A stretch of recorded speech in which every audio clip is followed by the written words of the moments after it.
Well, it's a very interesting question, which is the impact of academic or point of care production of CAR T cells or ATMPs.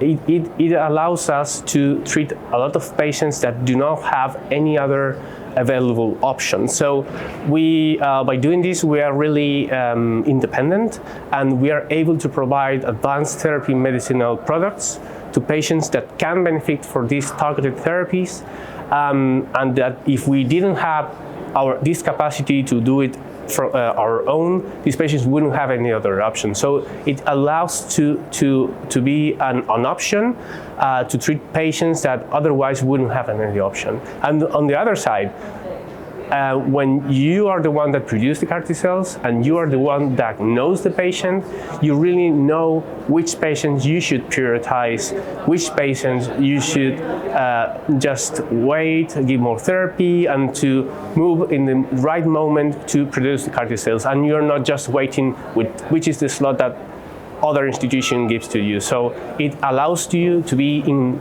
full control of the whole process. So yeah, we are really seeing some benefits in many patients that otherwise wouldn't have an option.